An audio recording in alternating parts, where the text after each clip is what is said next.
Calourada. Olá, ouvinte da Rádio Fiscar. Começa agora, aqui nos estúdios da Rádio Fiscar, a mais uma edição do programa Calourada. O programa Calourada é produzido e criado aqui pela equipe da Rádio Fiscar e tem por finalidade trazer informações, dicas, enfim, aquilo que facilita a vida, não só do calouro, mas dos nossos estudantes. E nós estamos recebendo hoje aqui no estúdio a Francimari Alves, que é assistente social, mestra e doutoranda em Ciências Sociais. E ela trabalha aqui na Universidade Federal de São Carlos e nós vamos dialogar a respeito de políticas públicas para a juventude. Franci, muito obrigado por aceitar o nosso convite. Bom dia a todos. Muito obrigada, Ronaldo e a Rádio Fiscar pelo convite. É um grande prazer estar aqui com vocês. Legal. Vamos ter que recomeçar. Porque não pode dar bom dia e esqueci de avisar dos marcadores. Ah, não pode?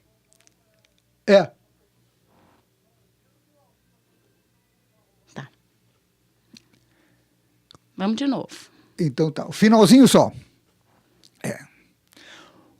Franci, muito obrigado por aceitar o nosso convite. É um prazer recebê-la aqui nos estúdios. Muito obrigada, Rádio Fiscar, Ronaldo, pelo convite. É uma grande alegria estar aqui com vocês. Legal. Franci, o que eu gostaria de te perguntar é o seguinte. Os estudantes, existe uma política, não é, para a juventude no Brasil. A gente vai falar sobre ela mais aprofundadamente, mas eu te pergunto o seguinte: um estudante hoje que tem uma condição econômica pouco privilegiada, tá? Quais são as possibilidades que ele tem de se manter estudando no caso de uma instituição pública? Enfim, quais são os recursos que ele dispõe para poder estudar? Ele, ela, quais são os recursos? Bom, existe uma política muito importante que subsidia, que garante oportunidades aos estudantes para permanência no ensino público federal. Tanto alunos que venham estudar em universidades federais como nos institutos federais. Okay. É uma política que ela é alicerçada no decreto que a gente chama Decreto PNAES, que é o Programa Nacional de Assistência Estudantil. Então, o Programa Nacional de Assistência Estudantil é uma política que visa dar suporte a alunos que tenham condições de vulnerabilidade, alunos oriundos de escola pública ou com renda de até 1,5 salário mínimo por pessoa da família. Então, o objetivo é criar igualdade de oportunidades. A ideia é que alunos que tenham condições vulneráveis possam ter condições equiparadas a alunos não vulneráveis.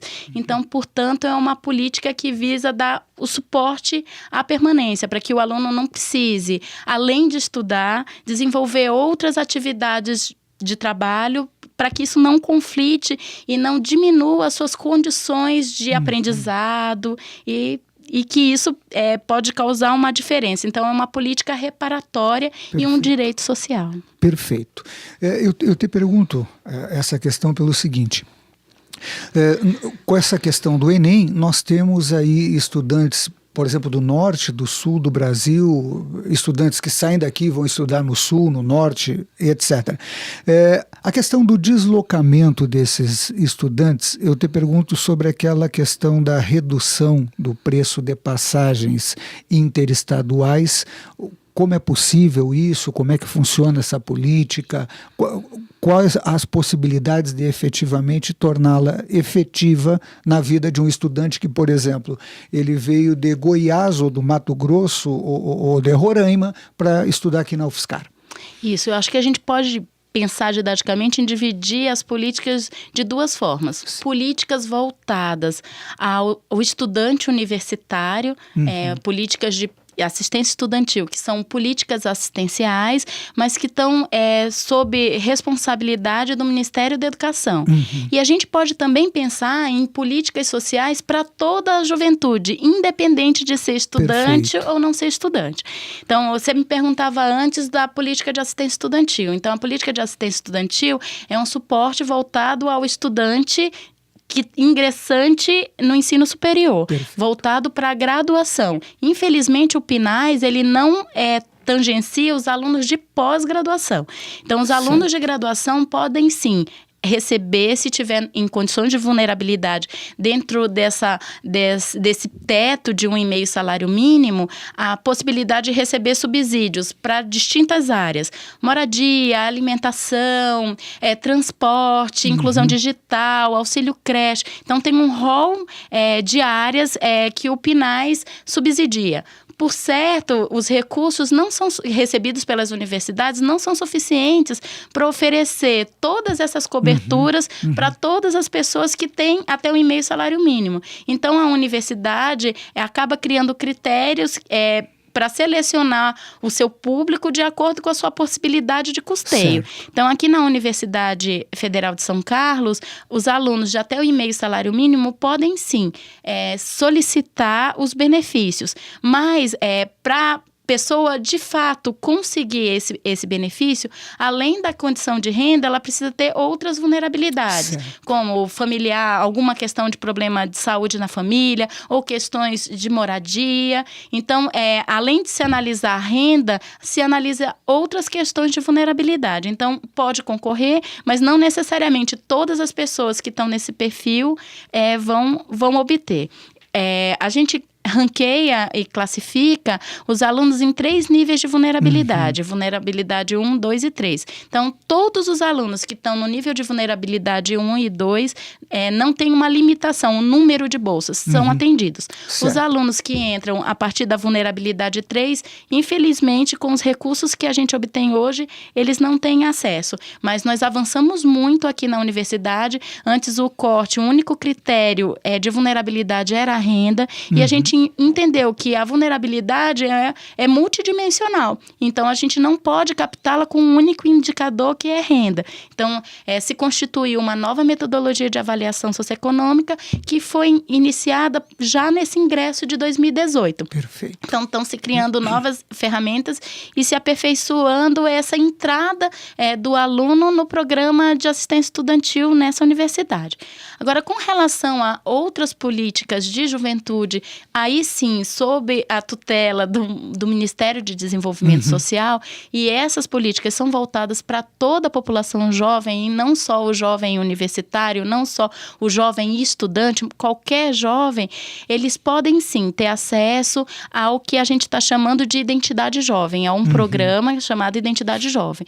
O que é o Identidade Jovem? É um cadastro do jovem junto ao Cadastro Único de Assistência Social, que aqui em São Carlos é feito na Secretaria Municipal de Cidadania e Assistência Social. Em outras cidades são a partir do CRAS, que é o Centro de Referência e Assistência Social, e onde o jovem pode se cadastrar no Cadastro Único, e se comprovado que ele tem renda familiar de até 2 salários mínimos, ele tem acesso à Identidade Jovem, que garante meia entrada em shows, espetáculos artísticos, culturais, esportivos, e ele pode ter acesso à gratuidade do transporte interestadual ou 50% do valor da passagem em transporte interestadual. Então, o que é isso? A cada ônibus, ele tem até 4 lugares reservados, 2 com gratuidade e 2 com 50% de desconto. Então, o jovem precisa aportar a Identidade Jovem, que é um aplicativo no próprio celular, e ele dá acesso a esses benefícios. Perfeito. Nós estamos falando jovem, políticas públicas para a juventude, e o ECA define infância, adolescência, juventude por faixas etárias. Mas eu estou pensando numa coisa que me surgiu agora enquanto eu te escutava. As políticas que permitiram o acesso às universidades públicas trouxeram também, inclusive eu entrevistei aqui no Calourada, pessoas já de uma faixa etária mais avançada, que por N razões não puderam fazer faculdade, ou fizeram e não concluíram, etc., e acabaram prestando o Enem e entrando. Muitas destas pessoas são solteiros, ou vivem com os pais, ou vivem só, etc. Quando nós falamos em política pública para a juventude, isso está atrelado necessariamente a uma faixa etária? Ou suponha que eu, um cinquentão, entrasse na universidade agora e dependesse de buscar auxílio estudantil, eu poderia ser contemplado? Poderia. Porque quando a gente fala de políticas de juventude, a gente pensa que o maior perfil de pessoas que ingressam à universidade pública está no que a gente chama de juventude. Perfeito. Só que, como você falou, pessoas que não tiveram oportunidade, hoje têm oportunidade, podem entrar. Para ser beneficiário do programa de assistência estudantil, não tem nenhuma restrição etária. Perfeito. De faixa etária, a pessoa de 50 anos pode, a pessoa de 16 anos, 17 anos pode também, porque o que a gente vai ver é a vulnerabilidade da família. Não Perfeito. tem a ver com a questão da idade, né? Quando a gente fala de políticas de juventude, inclusive a política de assistência estudantil, ela está garantida no Estatuto de Juventudes como política pública, que é a idade onde se espera que as pessoas ingressem à universidade. Mas isso, pessoas que não estão ingressando nessa faixa etária, não quer dizer que não vão ter acesso à política. Desde que tenham uma condição vulnerável, sim. Mas as pessoas cinquentonas ou fora da faixa de juventude não vão poder ter acesso à identidade jovem, porque aí é um programa do Ministério de Desenvolvimento Social voltado para a juventude. Aí Perfeito. sim, para a juventude. Aí sim é limitado. Isso, aí sim é limitado. Muito bem. Eu vou também te fazer a seguinte pergunta. Tu já mencionou alguma coisa, mas eu gostaria que tu mencionasse mais. Essa pergunta eu estou pensando no seguinte. De repente alguém do curso de imagem e som depende ou é bom, é necessário para a formação que se alguém participe de eventos de cinema, de curta-metragem em São Paulo, no Rio de Janeiro ou em Porto Alegre, tá? Da graduação, ou de outros cursos das sociais, enfim, onde vem, ou um engenheiro que precise discutir algo de cinema, não sei, qualquer curso, tá? Como que um estudante de graduação que está aí numa situação de vulnerabilidade, ele consegue esse tipo de deslocamento ou em eventos para apresentação de trabalho, que eventualmente tenha que ficar em hotel, outras despesas além do chegar no local, tá? Existe alguma política que contemple isso para a graduação? Então, aqui na universidade, a política de assistência estudantil ela é gerida pela Pró-Reitoria de Assuntos Comunitários Estudantis, que é a PROACE. Então, o que acontece? Se um aluno bolsista do Programa de Assistência Estudantil precisa participar de um evento, ele faz uma solicitação à Pró-Reitoria de Assuntos Comunitários e Estudantis e fala, olha, eu fui selecionado num congresso, ou eu preciso participar de uma atividade. A gente faz uma análise e a gente oferta um valor da maior bolsa que a gente tem. Certo. A maior bolsa que a gente tem hoje, o valor é de R$500. Certo. Então, a gente fornece para a pessoa até no máximo R$500 como um apoio à participação Perfeito. desses eventos. Isso para os alunos bolsistas e é um ressarcimento. A pessoa vai, comprova suas despesas e até R$500 Ele tem... a gente ressarce. Perfeito. Esse é o padrão nosso aqui da Universidade Federal de São Carlos. Você já mencionou isso, mas eu vou perguntar porque me interessa saber e, obviamente, isso interessa aos nossos ouvintes. No caso da pós-graduação, quais são as políticas que existem? Então, a pós-graduação está sendo muito debatida, porque a gente percebe que os alunos que acabaram de sair da graduação, muitas vezes alunos bolsistas que ingressam na pós-graduação, muitos não têm acesso às bolsas de fomento. É exatamente por isso que eu... E acabam ficando numa situação também de vulnerabilidade. Só que, infelizmente, no sistema público federal, a gente não tem recursos garantidos para as ações de permanência estudantil na pós-graduação. Isso está sendo discutido, precisa de uma grande mobilização dos alunos da pós-graduação para que se criem condições para que os alunos da pós-graduação também possam ter acesso a suportes que hoje eles não estão assegurados. Então, a gente percebe, infelizmente, que é um grupo que está desprotegido. Claro. O que a gente tem, por exemplo, na universidade? A gente tem algumas ações que são subsidiadas para todos. Por exemplo, o restaurante universitário. Restaurante universitário tem um custo em torno de R$7, R$8, dependendo de cada campus, uns mais, outros menos. E todos os alunos hoje têm um subsídio, independente se é da graduação ou da pós-graduação. Então, esse suporte se considera, apesar de não ter uma seleção socioeconômica, são suportes à permanência estudantil. Agora, bolsas e suportes para permanência de pós-graduação não é uma realidade na instituição UFSCar e na maioria das instituições federais de ensino. Quando existem algumas ações, são com iniciativas, com recursos da própria universidade, o que difere do PINAS. Por exemplo, o PINAS, que é voltado para alunos de graduação, ele é um recurso carimbado, ele vem do Ministério da Educação e ele só pode ser aplicado em ações de assistência estudantil. Então, assim, não existem, se houver uma outra aplicação, é desvio de finalidade. Perfeito. Então, a gente tem assegurado e garantido, apesar de esse recurso não ser suficiente para amplamente atender toda a população de até um salário mínimo e meio por pessoa da família, e nem todas as ações são cobertas, a gente tem um volume de recursos que hoje dá para atender 2.500 alunos nos 4 campi da UFSCar, que é perto de 1/4 dos alunos de graduação. Perfeito. Fran, e uma outra coisa, né? Retornando um pouco agora essa questão. Quais são os procedimentos dos estudantes? Eu já não estou falando na universidade. Se o sujeito precisa, como eu disse, alguém do Mato Grosso está estudando na UFSCar, tá? E como é de um grupo de vulnerabilidade, então ele tem o apoio. Mas ele precisa ir visitar a família, ou periodicamente ele tem que visitar a sua família, etc. Onde fazer a inscrição?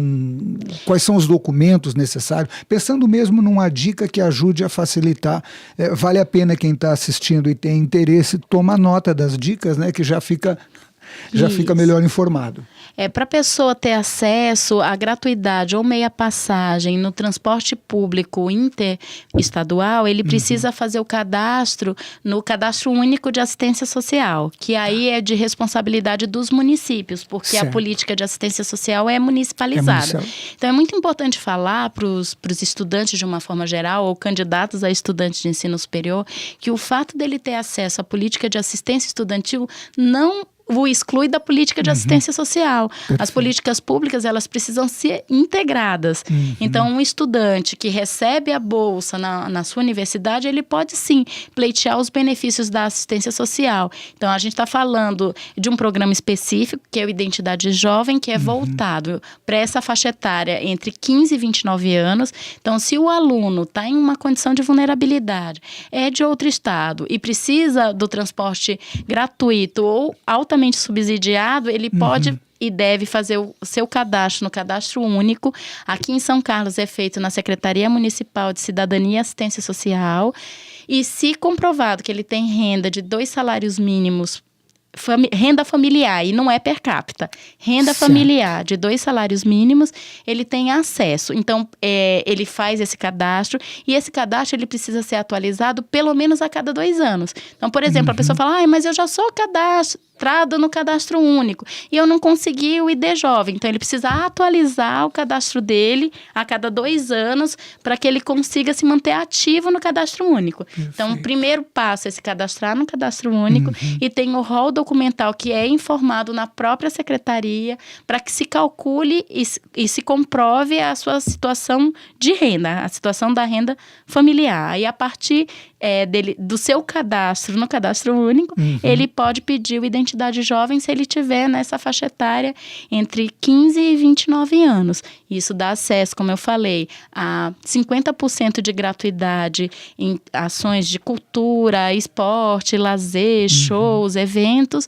e também a gratuidade e meia passagem no transporte, que não é só transporte rodoviário. Inclusive, é importante falar, o transporte ferroviário e aquático, tá? Aquaviário também. Avião também? Não, avião não. Avião não.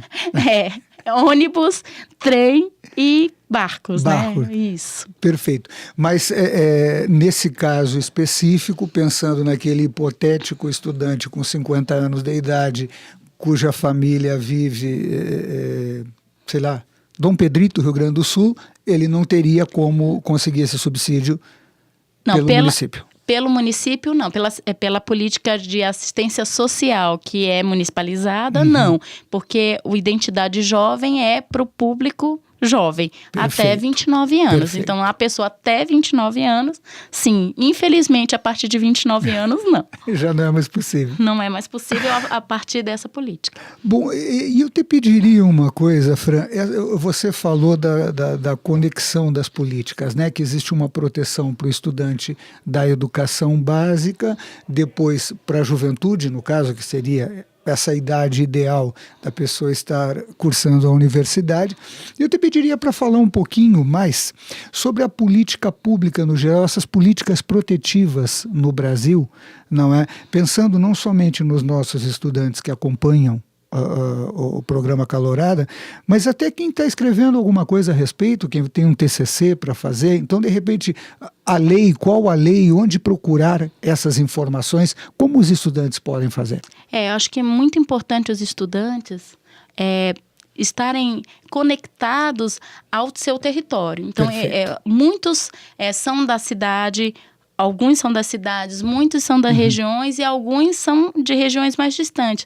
Mas eles passam um grande período na cidade. Sim. Então, é muito importante que os estudantes possam ocupar os espaços desse território, Perfeito. das diversas políticas públicas. Então, aqui, por exemplo, na Universidade Federal de São Carlos, a gente tem um departamento de atenção à saúde, que oferece diversos níveis de cuidado, né? Cuidados de enfermagem, cuidados médicos, psicológicos, mas não é porque ele tem acesso aqui que ele deixa de ter direitos a frequentar, por exemplo, os espaços do Sistema Único de Saúde. Perfeito. Então, é importante que sim, que eu conheça qual é a unidade básica de saúde perto da minha casa, que eu possa conhecer outros equipamentos de assistência social, porque não é pelo fato dele acessar iniciativas dentro da universidade que ele não possa acessar outros espaços e outras políticas da cidade. E é muito importante, principalmente com relação à cultura e a lazer, a conseguir, por exemplo, ir frequentar ações no Museu da Cidade, por exemplo, no SESC, que é um importante equipamento que dá suporte à cidade. Então, e entender também que dentro das políticas públicas tem ações voltadas para a juventude.